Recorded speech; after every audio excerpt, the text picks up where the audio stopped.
the fake backgrounds. I like seeing the color in the background. I like seeing the stuffed animals. Someone's wearing yellow. Crystal's wearing yellow. Wow, this is awesome. This is so many folks on the call. How are you all? You can smile because I can see you at the very least. You're smiling. And the last 2 pages of people, please put your video on, because in these virtual times, all we have are these Zoom calls. Wow. Okay, Pravina, please take it away. I just wanted to say hello and say thank you for holding space. Okay, no problem. So what we have here is actually the entire not entire, I think most of the music department students that I have. How many do I have here? About 50 of them, roughly. So they span from the first year to the 4th years, and we're a very, very small department. So every year we have between 10 to 15 students. So incredible. And what city are you in? We are in Penang. I'm actually in Australia at the moment, but the rest of my monkeys are all in Penang. So they're used to it. I call them monkeys for a very obvious reason. They all know it. Every single batch gets used to it. They get offended for a while, then they're like, okay, she's just nuts. And Pravina, what's the age group of everybody roughly? Everyone's between 21 to 24.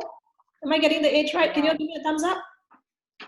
Is that about right, your age? Yeah, between 21 to 24. What a great, that's the best time. That's awesome. 21 to 24, awesome. Exactly. So I don't want to take too much of your time. The guys Are you kidding? I've been looking forward to this all day. You better take my time, because this is the highlight of my evening. No, I want you to take most of the time, actually, because the guys know who you are. I've sent them videos of your work. I've sent them your TED Talk, so they have a rough idea. Some of them are very excited that you dabble in something different that we're so familiar with. We're always doing classical music, and we're always doing jazz. And it's nice to have a percussionist and somebody who's who uses her voice really, really well as a medium to actually talk about female empowerment and issues of gender.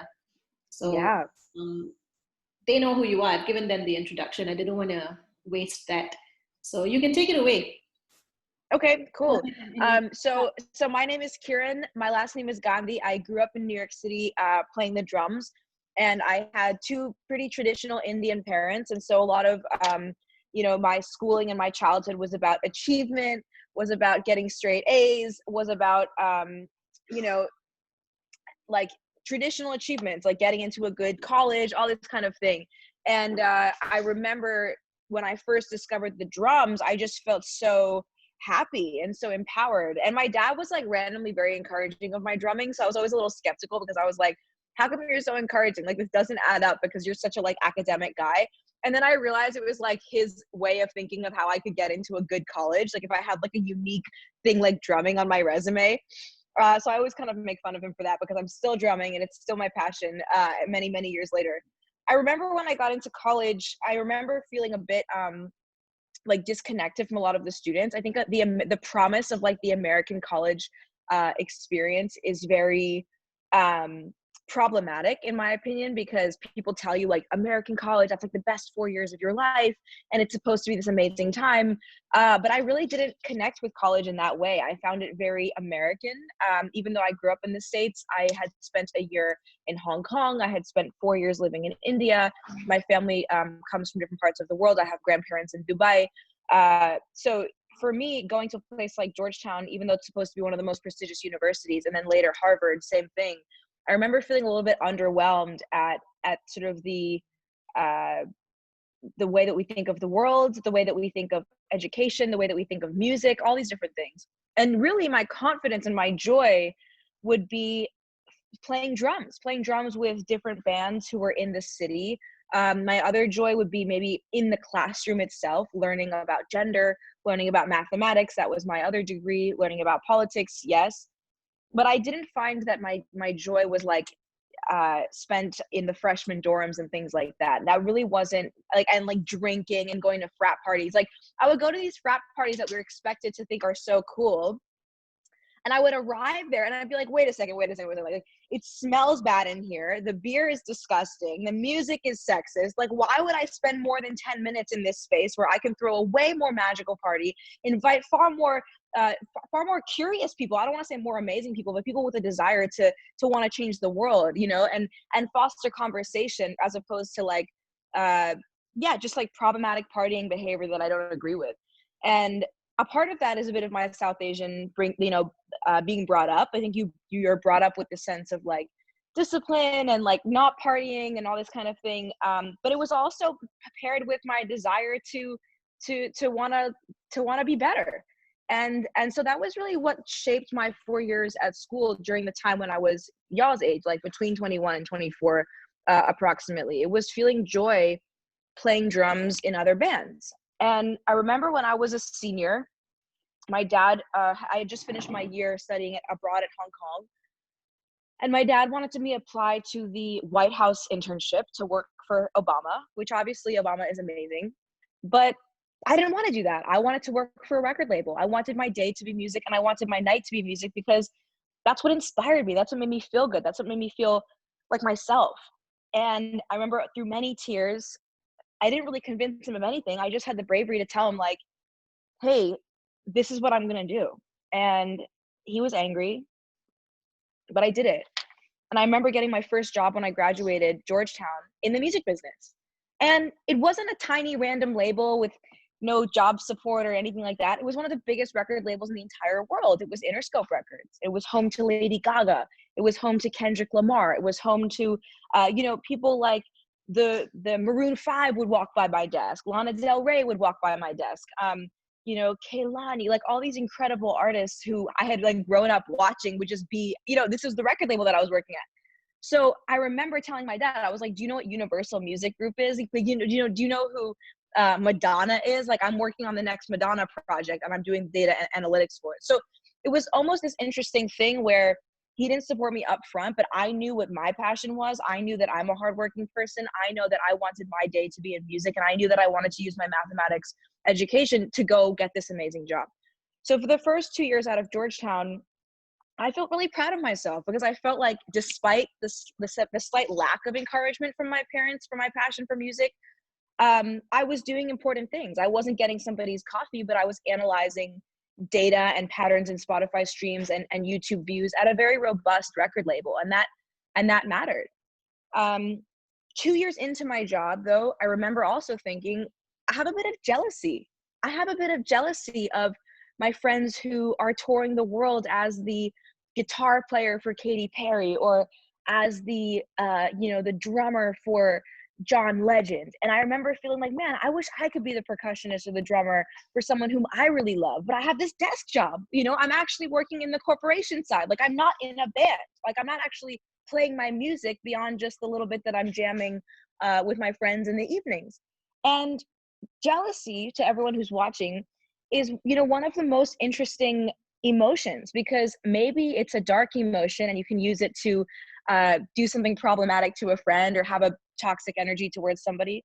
But jealousy is also really productive if you say, whoa, this is my internal compass telling me exactly what it is that I want for my own life. And so feeling that moment of jealousy of wanting to drum for other people just told me like, hey, Kiran, I'm glad you have this job at a record label, but the truth, what you really want is to actually play your drums and to actually play your music at a big level. That's really what you want. And in that same moment, I remember it was 2013, I had just started applying to Harvard Business School and to a bunch of other master's programs with the intention of continuing my career on the business side as a music business person. But I remember MIA walked by my desk and we were having a digital product meeting for MIA. And many of you may or may not know, MIA is an incredible Grammy nominated artist. She's from Sri Lanka. She's from London. She's a refugee. Her music is about activism. It's about getting rid of borders. It's very anti-capitalist. It's very radical music. And I loved it. And especially being Indian, the Brown connection was huge. And I remember raising my hand in a product marketing meeting where she was working. And I remember, and she had finished and she had left. And I said, hey, MIA could really use a drummer. Wouldn't that be cool if like MIA had a drummer? Like, I just kind of fucking said it. I was like, what's the worst that can happen? They'll be like, no, she doesn't need a drummer. You know what I mean? I was like, I'll just say something. So I raised my hand and I was like, MIA could really use a drummer. And maybe somebody who's brown, maybe somebody who like is female, maybe somebody who really knows the parts, and I was kind of just kidding around. But then there was someone at the marketing meeting who was like, yeah, like actually that's a really good idea. Like, why don't you send us a video of you drumming? And I was like, what? Okay. So I put together a video of me drumming to some of her stuff. We sent it to MIA. MIA responded, and she said, yeah, we love this. Like, this video is really cool. I would love to have you on the tour. So I'll take a moment there to pause, because for everyone who's watching, sometimes opportunities feel so far away from our own potential and feel so like out of scope. Like, I never went to music school. I never toured professionally. I never like had any kind of clout as a drummer in the music industry. I just felt intrinsically that I was good enough to play those parts because I could play them. Like, it was that simple.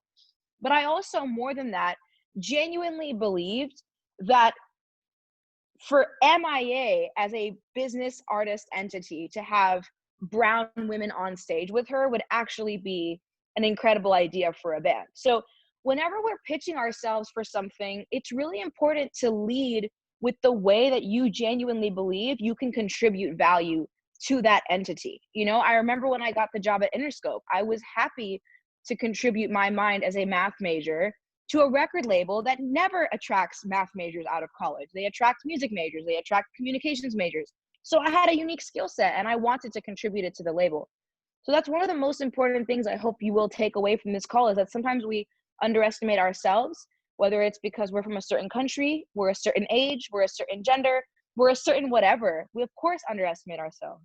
But being brave enough to say, hey, I actually think I could really contribute value to you, and I would love to do it, and here's what it could look like. Be brave enough to lead with that. I got into Harvard, I moved out to Boston, and I realized the dates of the MIA tour were the same dates as my first semester at Harvard. But I somehow managed to tour every weekend, drumming on the tour, and then also being able to attend class at Harvard Monday through Friday.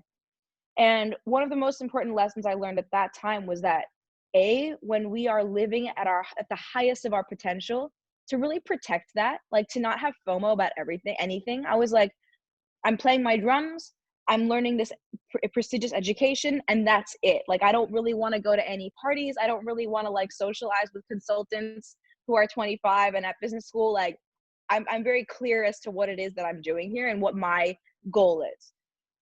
My second year of business school was great. I learned a lot about entertainment. I learned a lot about leadership. I also felt very critical of aspects of the education.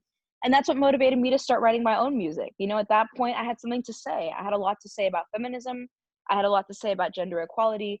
I thought a lot about how Harvard is reinforcing very patriarchal norms of leadership, being the loudest person in the room, being the most aggressive person in the room. And these are two traits that I strongly disagree with. I've never been the loudest person in the room. I have a lot of energy now because I'm excited to talk to you, but more so, I tend to be like the person who likes to listen and think and analyze and like notice someone's body language and come with love, you know, and come with the intention to genuinely distribute value to somebody else instead of thinking, how can I get the most out of this deal, you know, and that's never worked for me. So I started writing these ideas into a song, and then I wrote a song called The Futurist Female, and then I wrote a song called Yellow Sea, and then I wrote a song called Her about celebrating Hillary Clinton, who was running against Donald Trump. And then I wrote a song called Bad Habits about being the best version of yourself. And the song started to resonate. You know, on Spotify, Futurist Female was number 8 on the viral charts in 2017. Got asked to do a bunch of festivals and performances and concerts when I was always so used to being the drummer for somebody else. You know, my second year at Harvard, I remember going to an entertainment like job curriculum. You know, you guys go to these kinds of things where you're supposed to get recruited for jobs, and you know, they have like people to interview you and meet you, and maybe it's a career fair or this kind of thing where they tell you what kind of jobs are available. And I remember like seeing places like Twitter was there, Spotify was there, YouTube was there, like all these companies that theoretically I had wanted to work for. That was why I went to business school to begin with. And I was like, all right, Kiran, like take a moment and talk to yourself. Like, what company would be amazing for you to work at? Like, I kept thinking this. And I was like, dude, if I'm being really honest with myself, I don't want to work at any of these fucking companies. I just want to make my own music, and I want to tour on my own project. And I want to learn everything that I've learned at business school and apply it intelligently to being financially sustainable as a musician. And that's all I want to do. I don't want to do anything else. And that's it. And I was honest. And it was it's almost like I felt bad that I even went to business school to begin with, because I was like, fuck, like maybe that was a mistake. But it wasn't. because had I not gone and had that education, I wouldn't have felt so empowered to even manage my own career to the extent that I have, and remain financially successful without the backing of a label for as long as I have. So the main thing again is to be honest with yourself, to be so brave as to say, what do I really want to do with my life in this moment? Not to impress mom and dad, not to impress my peers, not to impress anybody else. What's honest? What do I really want to do? Do I want to just like take a nap when I graduate? Like, do I need a year to like just chill? Do I need a year to learn another instrument? Do I need a master's in performing arts because actually I love Broadway and theater is my favorite thing? Like, be brave enough to shut out the noise and like turn off Instagram and stop talking to everyone and ask you, what does Pravina want? What does Kiran want? What does Han want? What does Ng want? What does Si want? What does Sini want? What does Jenna want? What does Isana want? You know, what do we want? That's all that matters. So since then, you know, you've seen I've been joyful in taking my message about gender liberation, about queer liberation, about being represented as a South Asian American in music by Spotify, all these different platforms, and just continuing to be honest. You know, that's the number one thing, being honest and being loving. To spend time with Mahila, to be with you all today means a lot to me. I've never been to Malaysia, so I told my friends, I was like, yeah, I'm going to Malaysia tonight. Like, that's like in the coronavirus, this is like the most exciting thing that I got going on. I'm going to Malaysia tonight. So thank you all so much for listening, and we can go ahead and open it up to Q&A.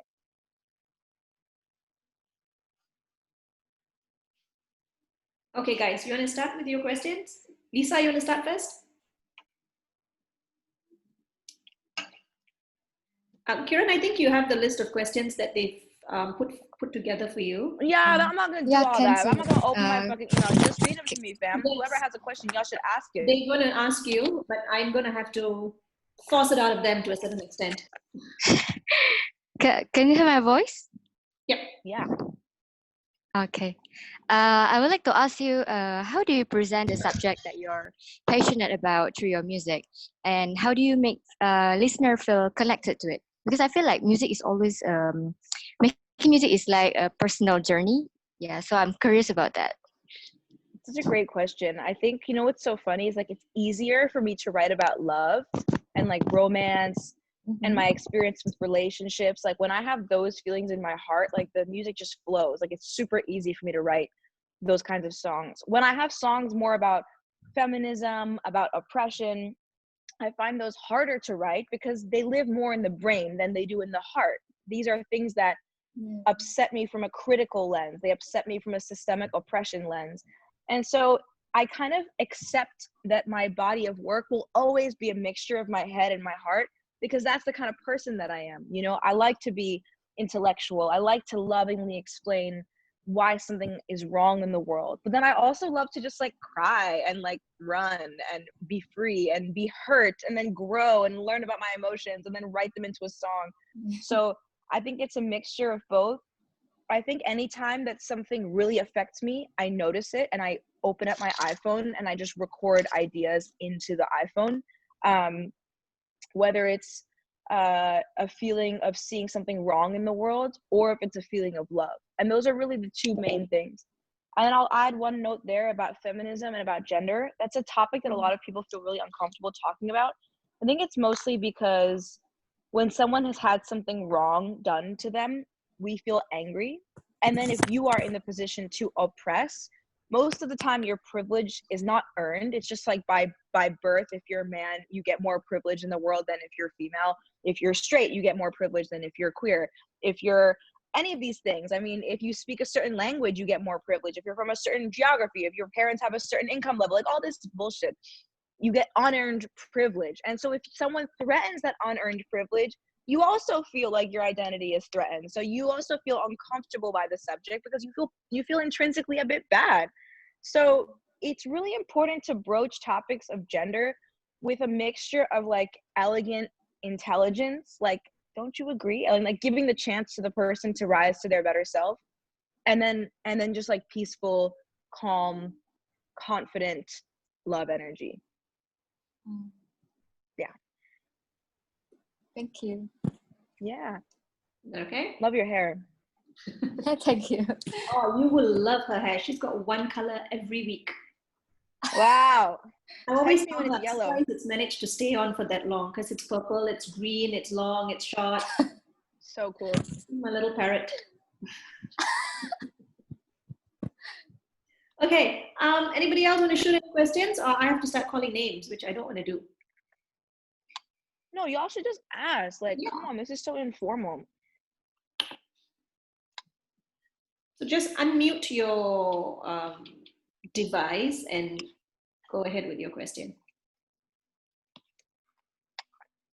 Badrul, I'm looking at you. I know you're question.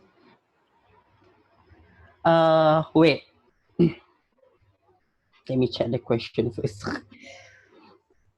I love your glasses. I love your top knot. Like, I love all of it. Oh. Hi, am I talking now? Hello? Yes, you are. So, when you're making music, what do you think about including your Indian side of you? Can I say that? Is it appropriate to say that? Yeah. So, why do you think you want to put a little bit of your Indian side of you and make it to modern, or maybe you just want to do it in the traditional way? You know what I mean? Yeah, I love this question.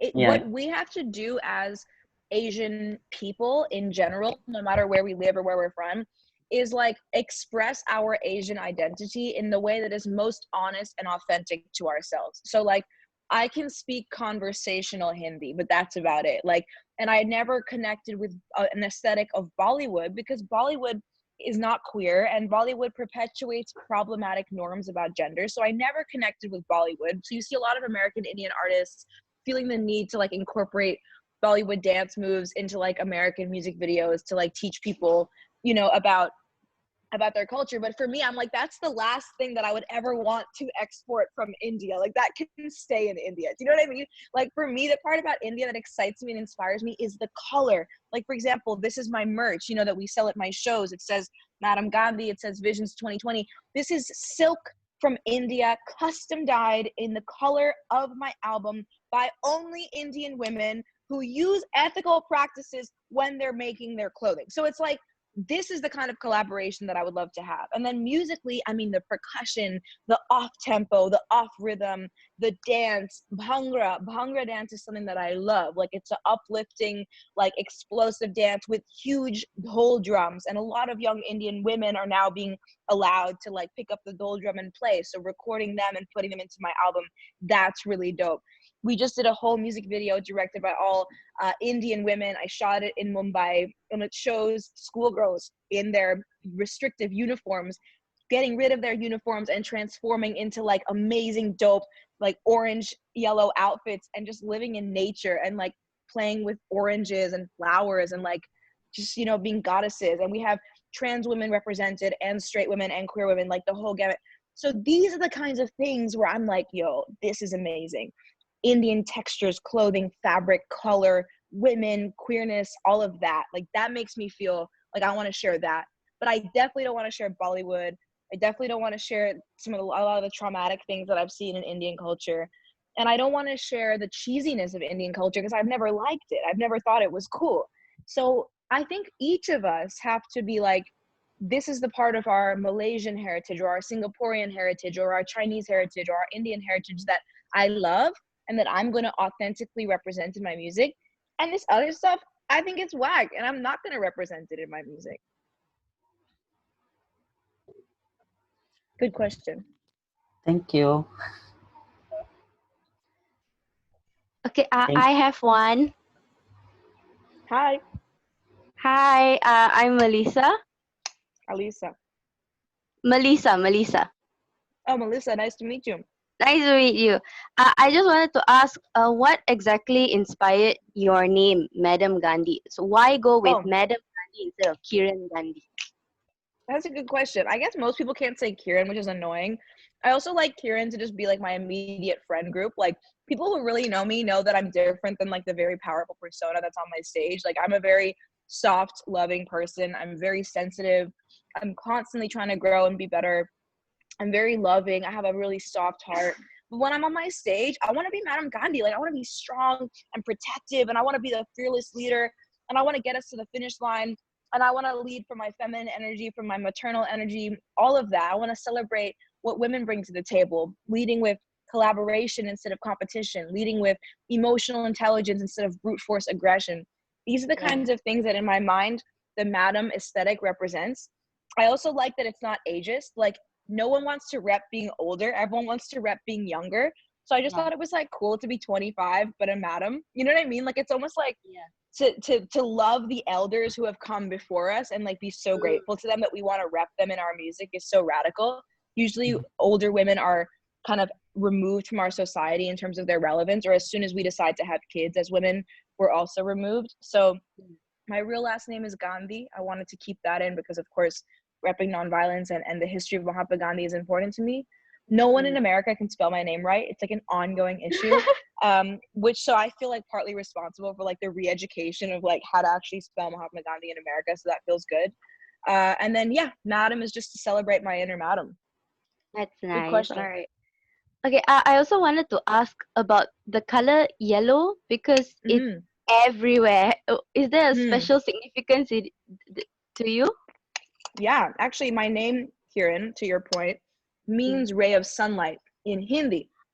And so since I was a kid, I've always loved yellow and like orange and sunlight, sun colors. I think the sun represents new horizons, new ideas, the future. It's also literally warm, like the sun is warm. The sun is life-giving in the same way women physically give life every day and give love without worry. So to me, it represents all of these things that I try to embody as a person and that I also try to embody in my music. All right. Okay. Thank you. Thank you. All right. Who's next? Yes, me. I'm Jackie. Okay. So, Madam Gandhi, what would be your top 5 advice for the musicians who are just starting out, who wants to start a career as a performing musician? Play with everybody. Take a lot of gigs for free, and then like every couple of gigs, you'll find that you'll get paid. Practice, get better at your craft so that you develop your own self-confidence. Like, it's interesting because people tell you to practice so that you're better at your instrument, but like for me, practice is actually less about being better at my instrument and more about like my own self-confidence in my own commitment to my craft. Like, if I'm willing to practice every day, that's because I'm the real deal. You know what I mean? Like, I'm the real deal. I'm here to do some work. I practice every day. I invest in myself. I believe in myself. I'm working hard. I turn off my phone. I have the discipline. That makes me feel confident. Then when someone's like, Kiran, how much do you want to get paid for this gig? This is what I'm worth. I've done the work. I've earned it. So practice is a huge one.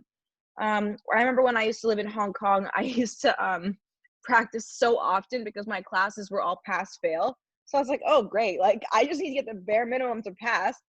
And I'll make sure that I use all that extra time to practice because that feels better for me right now. Meet people in influential places. Most opportunities that I've ever gotten are not because I'm like a world-class famous drummer. It's because someone I meet likes me and thinks I'm cool and likes my drumming, period. Like, they don't think I'm the most amazing drummer in the world, but they like my style, my flavor, my passion, my enthusiasm.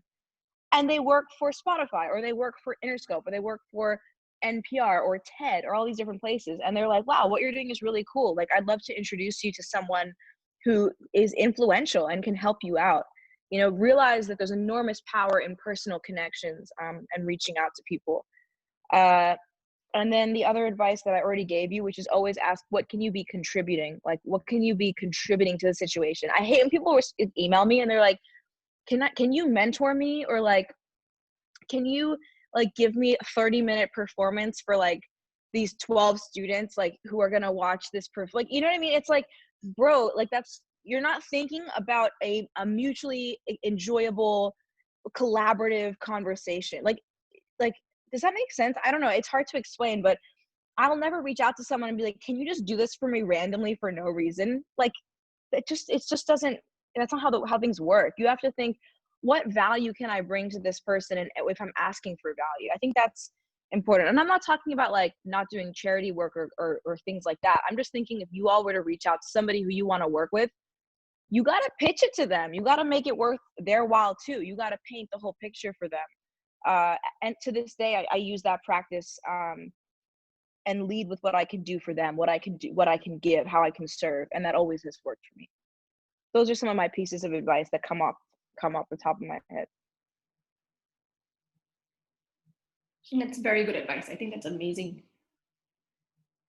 A lot of things for these guys to actually think about, not just listen to it, but also process a lot of it as some of the things that you've been saying. I see all those heads nodding and eyes getting wider and wider, and I know it's resonating with them actually. Cool. A lot of them have been pretty much struggling with what you've been saying, and so having somebody from the industry who's actually gone through it speak about it and speak so passionately about it just gives them that added strength and courage that they actually need. Yeah, you know what? Also, like, the very thing that makes us good artists and good musicians is the like enormous highs and lows between self-confidence and like self-doubt. Like those are going to be peaks and valleys that make us good at what we do, because the second you have a high, it gives you that confidence to keep going. But it's also the lows that make you be like, shit, I need to be better at this. I need to be better at that. I got to be better at this. Or the lows show you what it is that you want for your own life. So yeah, just embrace them. Nice. Thank you. Anybody else? Okay. Ilham or Seongin? Yeah. I go first? Yeah, go. You hear me? Yes, loud and clear. Yeah, okay.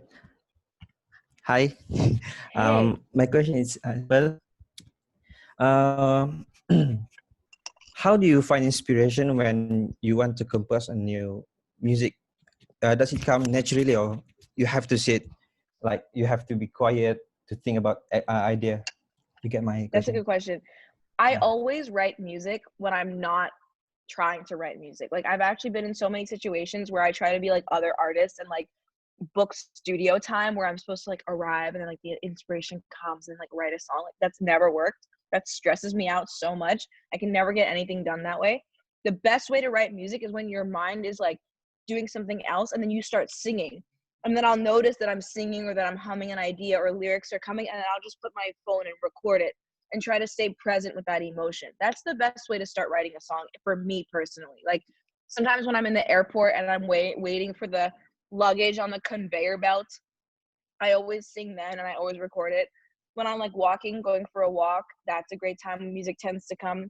When I listen to instrumental music, that's why I listen to a lot of Fela Kuti and a lot of African music, because they're not singing. They're like providing this epic percussive backing track that like allows me to then just sing lyrics on top of, and then it's allowing me to be inspired. I'm pretty forgiving with not like writing every day. I really don't do that because that's never been my style. But when the inspiration does come, I take the song pretty seriously and I develop it. Thank you. Good question. The point is not to stress yourself about it. I think these guys tend to stress themselves about getting it done and getting it finished. You know, over time, you develop the practices that are right for you. Each of you all are different. Like, you know, when they have a racehorse, you know, you ever seen horse racing? They put blinders on the horse's eyes like this. So the horses can't look left and right to see what everybody else is doing. So it allows the horse to just run and do the best race that that horse can do based on that horse's training. And that's exactly how I try my best to live my life, despite all of the distractions that happen from Instagram, the distractions that happen from seeing other artists' career on Spotify, on YouTube, etc. It'll make us feel bad.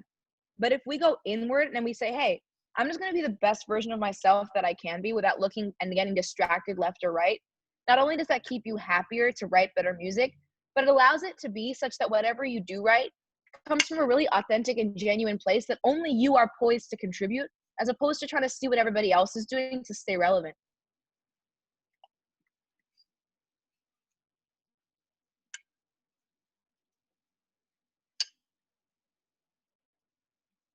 Sorry, that's good.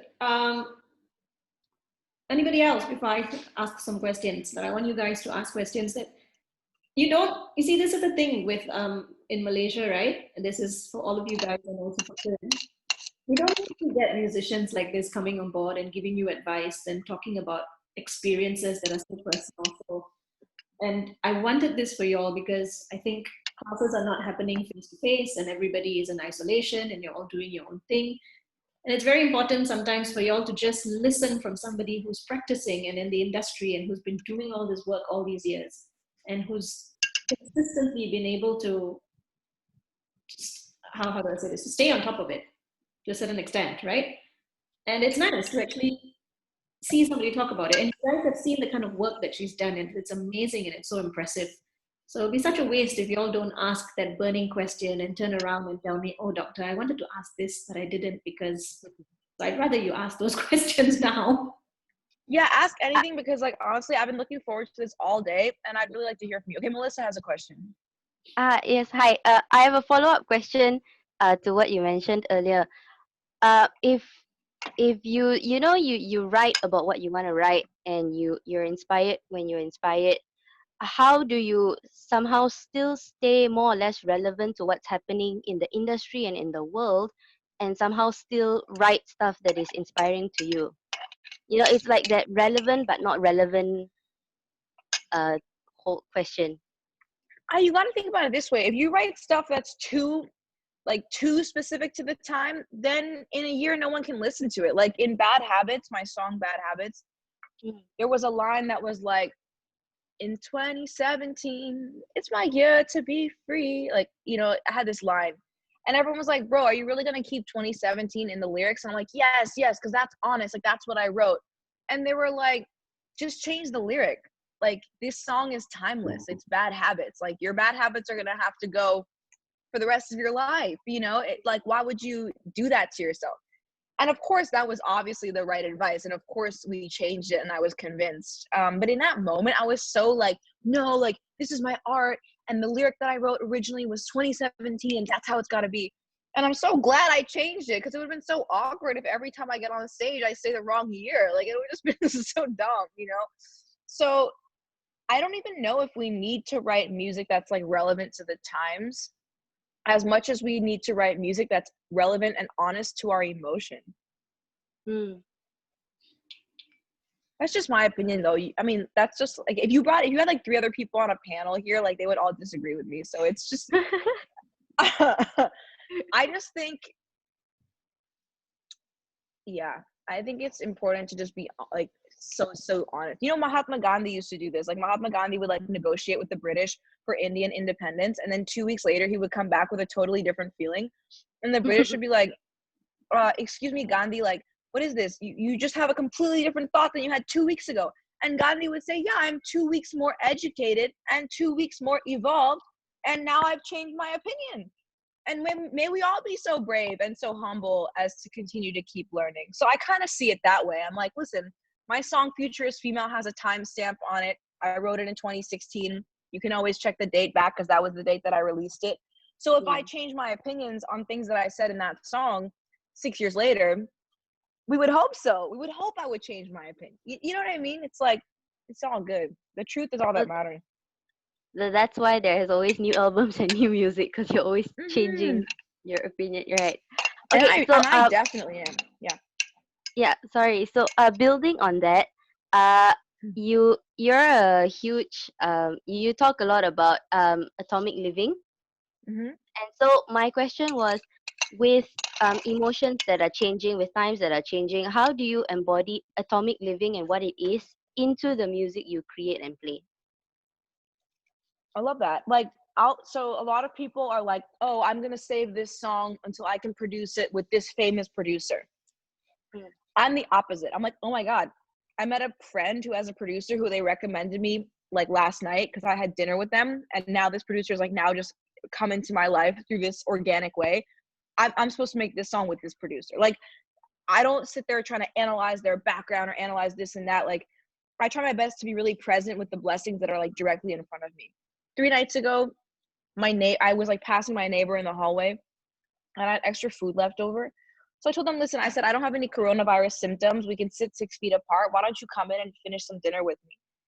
Then I told them that I had to film something for TED. I had to film something for Tiny Desk, NPR. And these are big opportunities. And I didn't have a film team.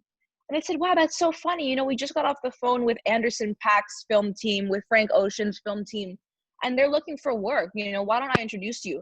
I was like, what? This is great. 3 days later, I had the 2 guys come over. We filmed this incredible performance in my loft. And I'm working with them again next week for TED, you know, and maintaining 6-foot distance, wearing masks, et cetera, et cetera. To me, that's how to live atomically. Instead of me looking beyond the blessings that are immediately in front, instead of me saying these are all the things that I don't currently have. These are all the resources that I don't have. This is everything that's going wrong. I try my best to really say, what do I have? What is working? What is right in front of me that actually could be awesome? That's one of the most profound things that I've learned. And that's one of my thoughts on how we can always live atomically, no matter what the situation is. All right. Thank you. You're welcome. Good question. Oh, I think that's wonderful. The whole thing about being grateful and just appreciating what you have, because exactly what you said, the minute assignments are given out, oh, I don't have this, I don't have that, I don't have this, and this is not working, and that's not working. And we always tend to look for excuses rather than trying. Yeah, and it's not even excuses. It's more just like seeing somebody else's career and being like, oh, well, I guess it is an excuse. I think you're right. Yeah, they did this, they did that, they had this, they had that. It's like we all have something. We just got to be brave enough to notice. I always tell them it's always about choice. It's whether you want to do it or not. That's it. And if I love that. Yeah, because my family's not in the music industry. So my like biggest excuse could be like every other kid that I know, their dad is like a famous record label executive, or their mom is a famous musician or whatever. And my parents to this day are like, why haven't you collaborated with Lady Gaga yet? I'm like, because I don't want to. Like, that's why. Like, you know what I mean? Like, yeah, I don't want to. Yeah. It's your own time and pace. Yeah, and it's just so interesting, guys, because everyone listening, I hope that you are listening still. I hope this is interesting and valuable to you, because, you know, I think that we need to be the ones who realize how awesome our own situation is. And moreover, we get to tell the story that we want to tell. Like, we get to own our own narrative. Like, I can tell you the same set of events in like 3 different ways. Like, one is the negative version, one is the neutral version, and one is like the uplifting, elevated version.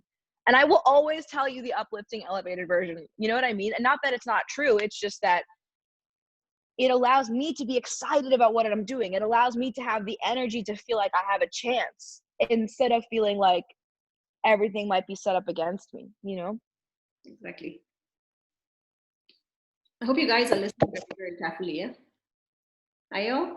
I see the nodding of their heads. All right, who else next? Jason, do you have a question? Yeah. Hi, okay, my name is Jason. And I just want to know, like, how will you keep your days going when you are not doing music? What will you do besides music? Yeah, I love to work out. I love boxing. I love running. I love biking. Last night I biked in the nighttime, and it reminded me of my life in Hong Kong, actually, because I love being out at night. It's really cool. And a lot of times as women, we don't feel safe at night, but in this coronavirus, no one is in the street. So it's like a little scary, but it's almost like freedom. You know, I was on my bike, I had my helmet, I had my mask, and I just was biking last night for like an hour in downtown Los Angeles. And it was really nice, and I felt safe, and I felt happy, and I felt free. And that made me feel clear. I think other things that I do besides music recently, randomly, and Mahila has seen these and shared them on the Instagram. I love doing Instagram Live, because basically it's like having a FaceTime call with people who like I really admire and respect, and then like a bunch of people watching the FaceTime call. Do you all have Instagram? They all Yeah, do. like you should stay in touch, because I'm gonna post my Monday. On Monday, I'm gonna post my May Instagram Live schedule. Like, the reason why I like Instagram Live is like, I am quarantining alone, which gets lonely at times. So it's like fun to Melissa's question earlier, to stay relevant and like see how other people feel about the quarantine and this corona pandemic, and how I can incorporate that inspiration into my music. But I also like it because it's allowing me to take someone who's really smart, these different people that I'm going live with, and then interview them in front of my audience, to teach my audience and to continue to provide different types of value to my audience. I am doing virtual music stuff. I did a lot of virtual music, like DJ sets and performances and things like that. But every day is musical, you know, every day is actually musical, because the more you do something, the more people hire you to do it. So then by nature, you have to do it. But if music, you know, I think that's it. And then reading is really fun. I like reading a lot. But those are my main focuses. And I do have a routine. I think having a routine makes a big difference. For those of you who have a routine is like hammering away every day at the goals, you know, like little bit by little bit. So yeah, so besides music, it's those kinds of things. Nice. Seong-yin, you have a question? I would like to ask, how does your music relate to feminism and female empowerment? Did you get that? How does my music relate to feminism and female empowerment? Yeah. Cool. Why is it not going on you though? Like, I'm on active speaker. I should be able to see you. Who asked? Can you feature her so I can see her? Where is she? Lots of videos of. Some of them have got very bad connection, so they've got to. Fair enough. Okay. Use, or else they can't hear you. How does my music relate to feminism and gender empowerment? Can I share my screen? Like, you should just share your screen and show them my music videos. I mean, that's how. Lyrically, music video wise,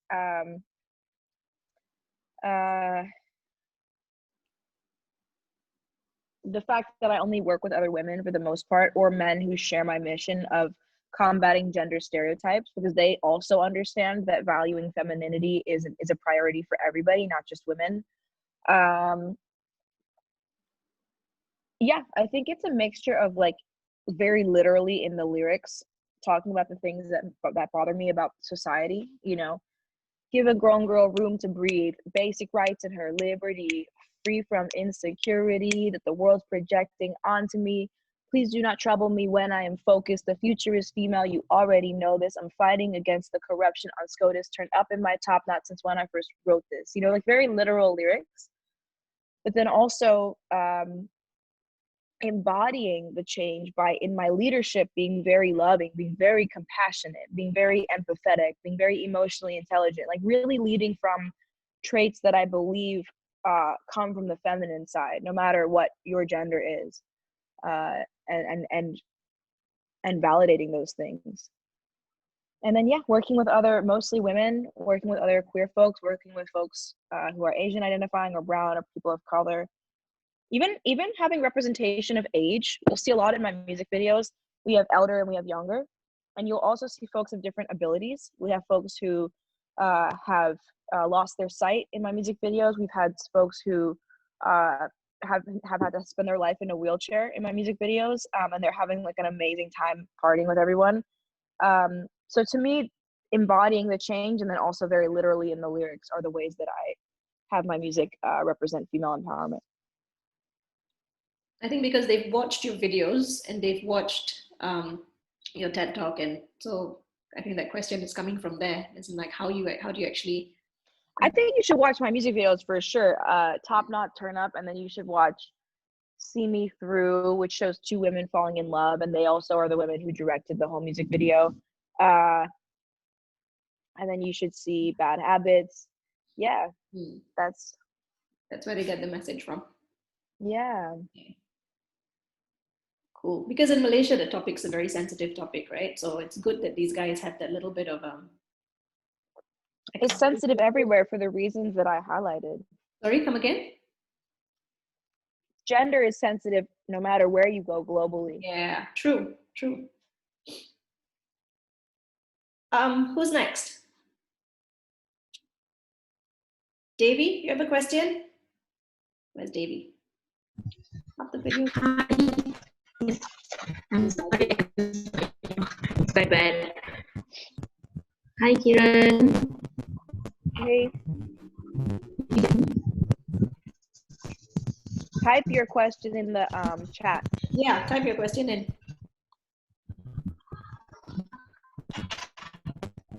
Okay.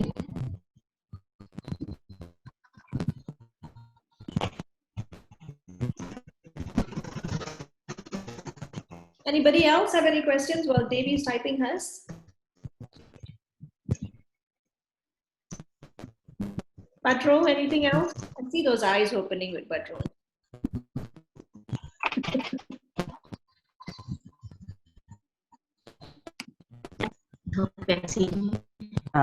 Hello.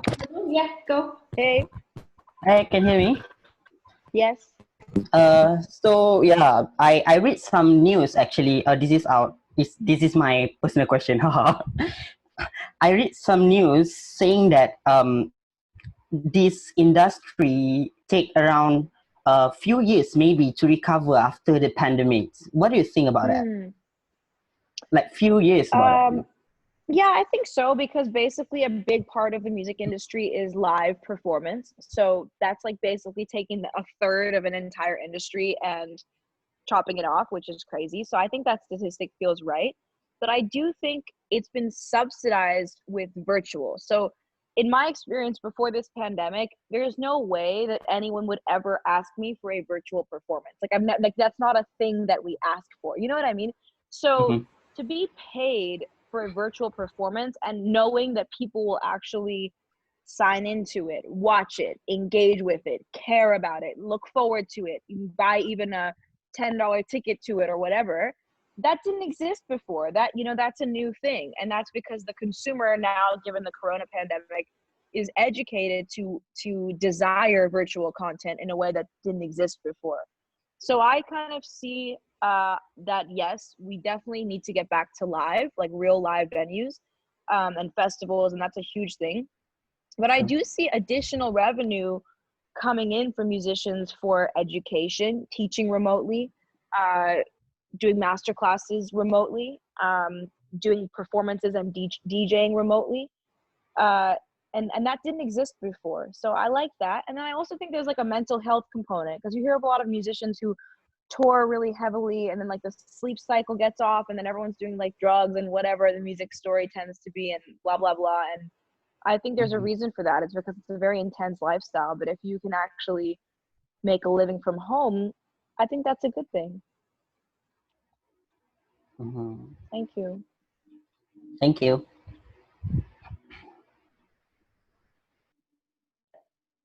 We've got all music students, and then I just realized that we've got one minor tech. So we've got a very small minor technology program, and I've got one student, Joshua.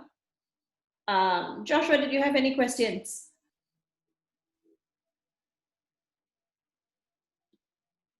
Can you hear me? Yeah, we are very clear. All right. I do have a few. I don't know if I would ask them a one shot or.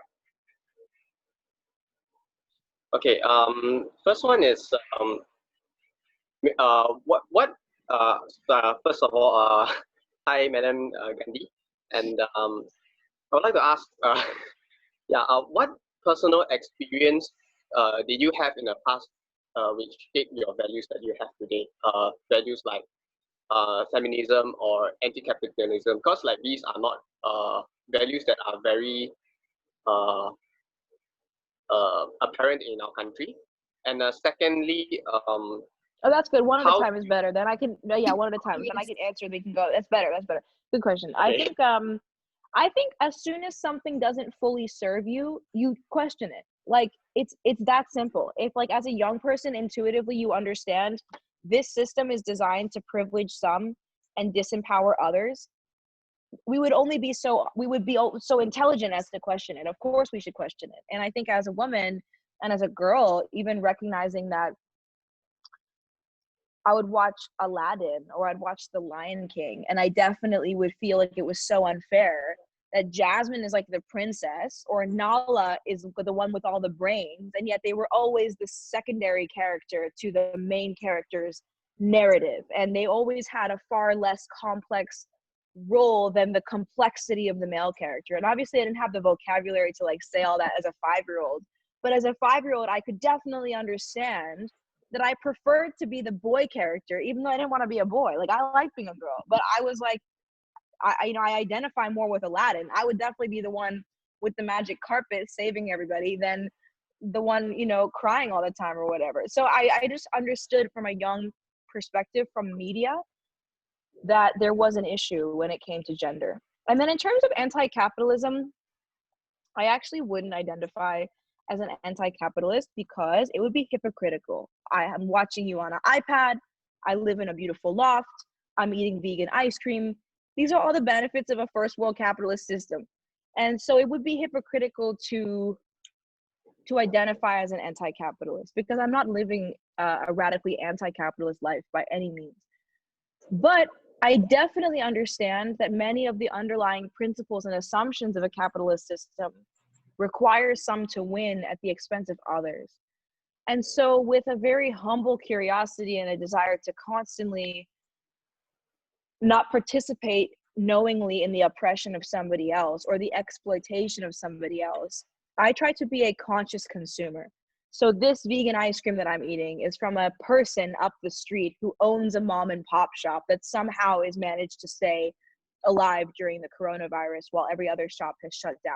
So not only do I get to enjoy something, but I'm choosing to buy the ice cream from that place instead of from a big grocery store that can subsidize that. So small things like that, or choosing to do my merch in a sustainable way and sell it at the shows instead of buying a t-shirt that people are going to throw out and that now contributes to the problems of the entire environment. So I think that's how yeah. Okay. And also, how do you foresee your music changing society in the near future? I think the main thing is that I want people to say, wow, Madam Gandhi's feminism is so loving. Like, it's so fair. It's so elegant. It's so intelligent. Like, I want all the men to like be buying my t-shirts that say, let boys be feminine. I want the boys to wear the shirt that say the Futurist Female because they see the leadership that their female friends bring to their life and they love the women in their life. And they're like, of course, like it's macho to show up for other people as opposed to it's macho to oppress other people. You know, it's macho to pretend that I'm more masculine than I am. Why? How liberating to say that I'm actually really sensitive and I'm really emotionally intelligent and that actually I can have a peaceful conversation and get my way instead of being loud and arrogant because I'm insecure. You know, like that to me is what I would love for someone to take away from my music, where the men are like, yo, this is dope. And like, this is the first time I felt included in feminism. And I want the women to say, oh God, I'm so happy I'm a woman. Yes. You know, like pride.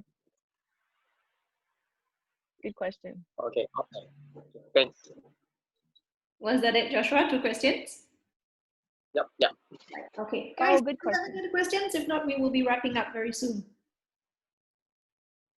Pressing questions that I'm going to get messages from later because I won't be able to answer them at all. Well, everyone, y'all have my Instagram. So if there's ever anything you actually want to ask, just message me. I always check my messages. And my email is even on my Instagram. I'm like very accessible. I love you guys.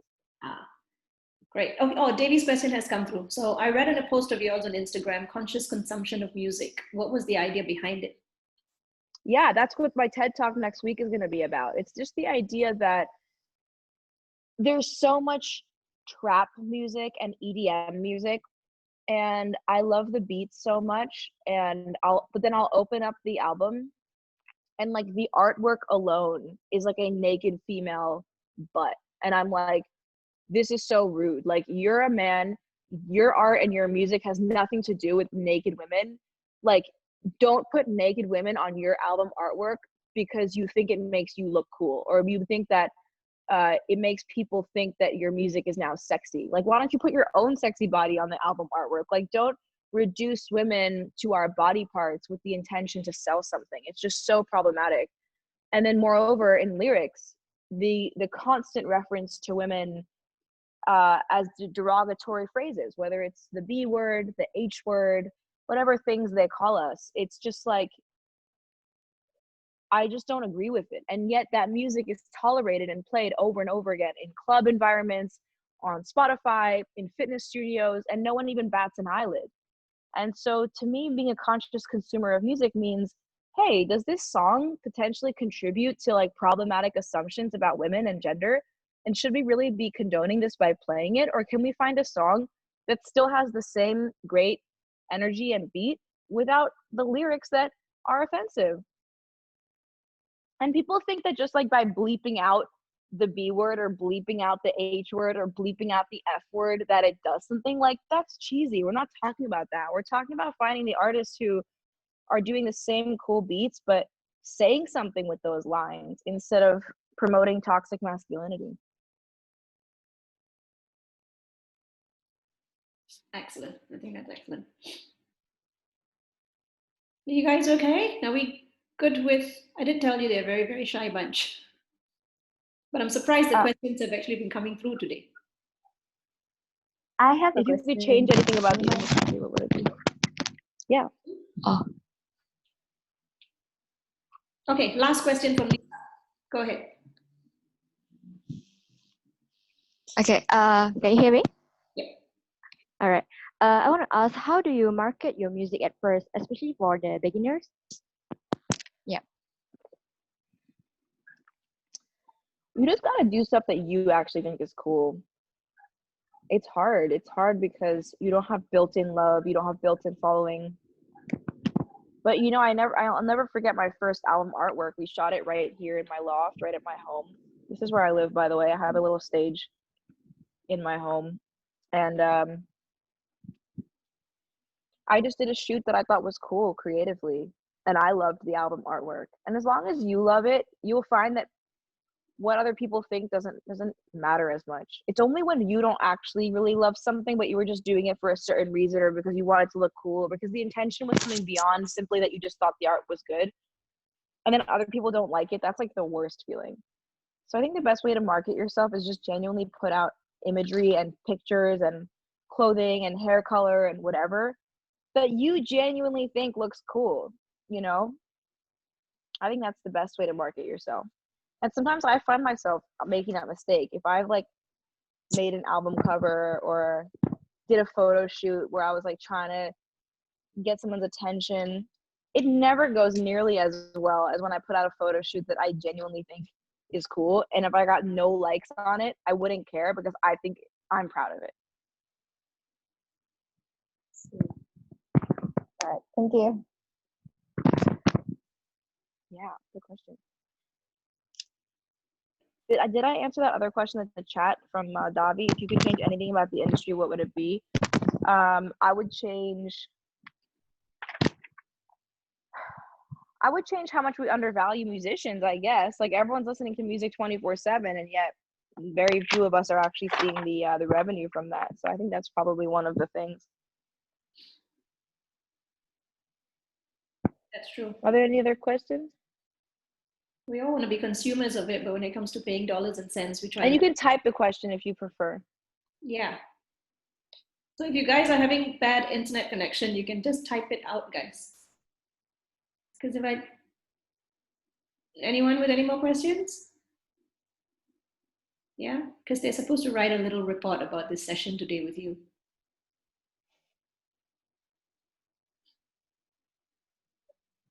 Okay, so if we're good and if I'm not seeing any more questions, are we good? Show me a thumbs up so I can, because I can't hear you guys. We okay? Yeah? Thank you. All right, nice. Thank you so much, Kiran. Thank you very, very much. I think some of the most important things these guys need to take away from this whole session was just being honest in what you want to do and being honest to yourself. And many times I think, again, coming from Malaysia, there's a lot of judgment placed on how a certain person dresses, how a certain person chooses to associate themselves with, whether they want to keep their hair long or color their hair. I mean, the good thing about these guys is they are in an art school, so the kind of prejudice and judgment is not placed as much as it would be if you were an engineering student or a medical student. You know, it's also really helpful too. Sorry to interrupt you, Doctor. I was going to say that when you were describing that, I was like, when I was 21 or 23 or however, you know, you're not in a constant feedbacking mechanism of asking yourself, like, what's my intention here? Like, what's my intention? What's my intention? As you grow up, you know, you'll have that mechanism. But what you can pay attention to is what's been consistent in your life. What's consistent? Like, I have always loved the drums. I have always loved dancing. I have always loved listening to other people's music. I have always loved gender liberation. I have always loved the color yellow. I have always loved people who are kind instead of people who are aggressive. I'd rather surround myself with folks who are loving and encouraging than a bunch of famous folks who are not nice to me.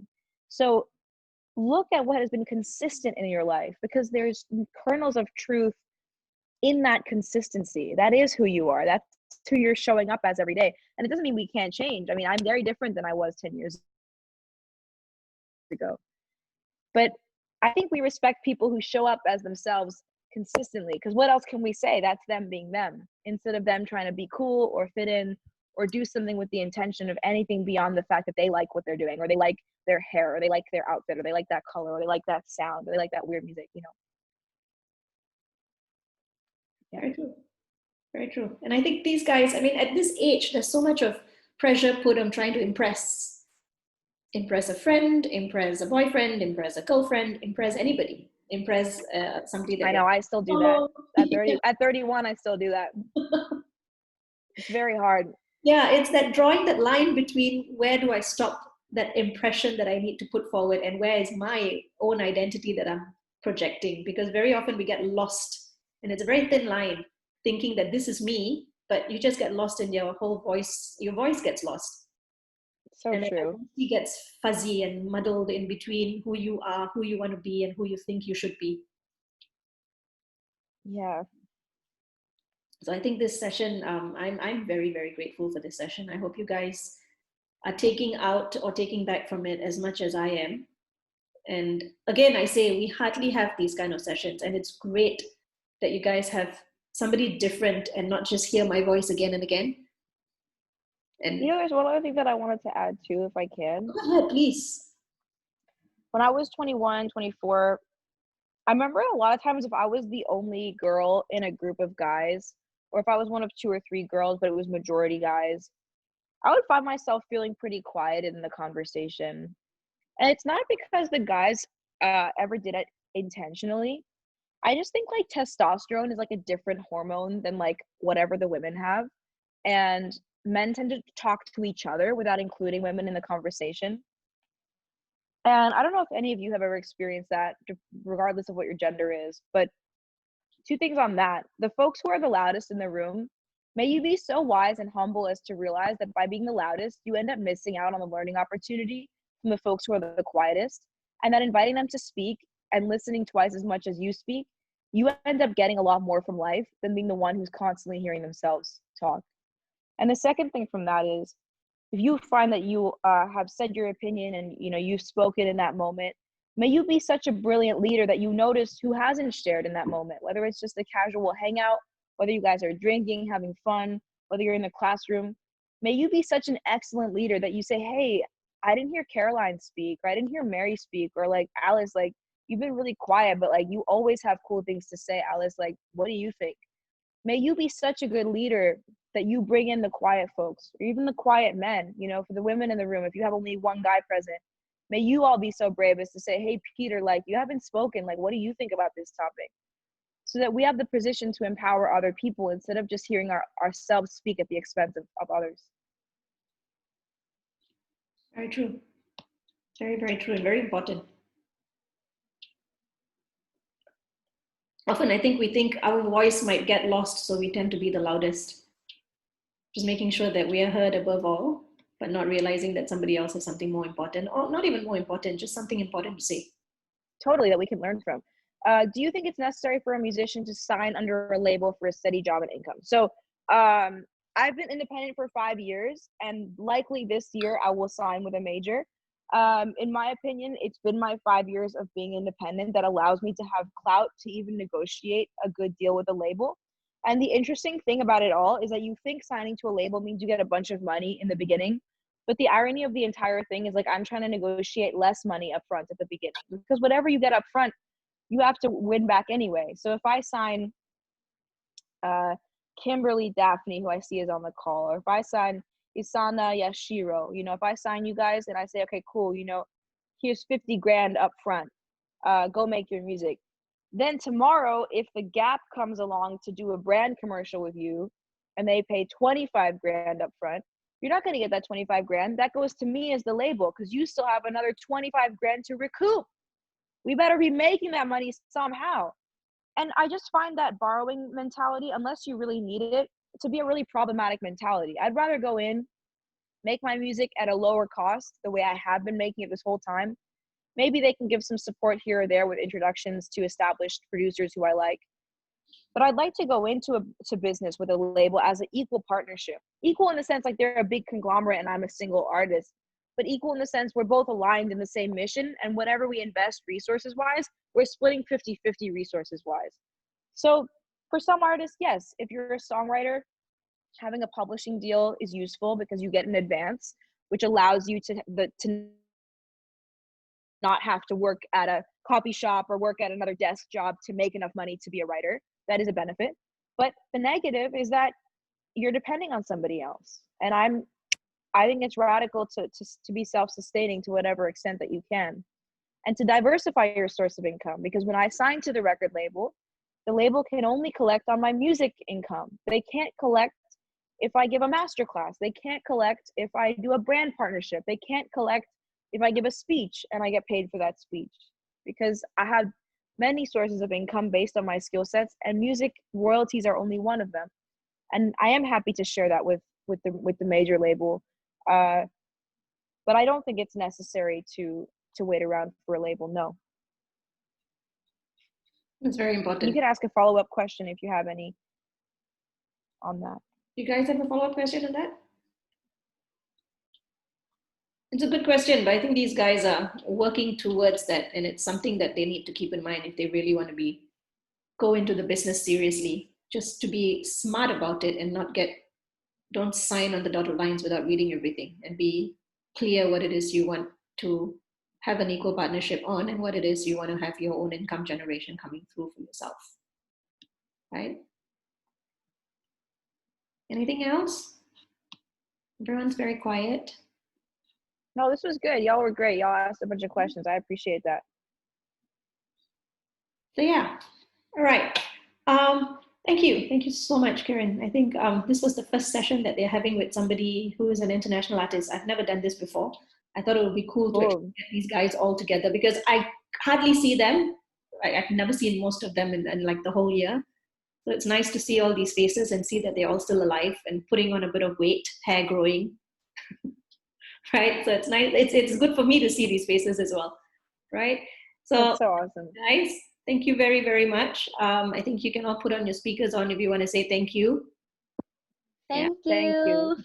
Yeah. Thank you, everyone. Thank You're the best. Y'all are awesome. I can't wait to meet you. Nice to meet you. Yeah, all the thank yous coming in now. Yeah, thanks a lot. I love your music. Cool. Love you guys. See you in Malaysia. Yeah. Good. And be in touch. I'll see you all on Instagram. All right. Thanks, Kiran. Thank you very much. Cool. Bye. Bye-bye. Okay, guys, thank you. First years, you will be having a class with Michael in 10 minutes. I will give you the Zoom call. The rest of y'all, thank you very much. Submit your assignments to your respective lecturers. Third years to Dr. Jason, second years to Dr. Yumi, fourth years to Dr. Yumi, first year to Dr. Yumi. All right, all that rhymed. Okay? So if you have any more questions, or if you're not sure of anything, you can always send me a message in the group chats that I have with y'all. Okay? Joshua, thank you for joining us. Everybody, that's Joshua, who is actually a minor tech student who I didn't know. Okay, thanks guys. Take care. Thank you, doctor. Take care. Bye. Thank you, doctor. Bye-bye. The session was useful for you. Thank you, doctor. Thank you, doctor. All right. Happy Teacher's Day. Thank you, doctor. Happy Teacher's Day. Happy Teacher's Day. Happy Teacher's Day, everyone. Bye-bye. Teacher's Day.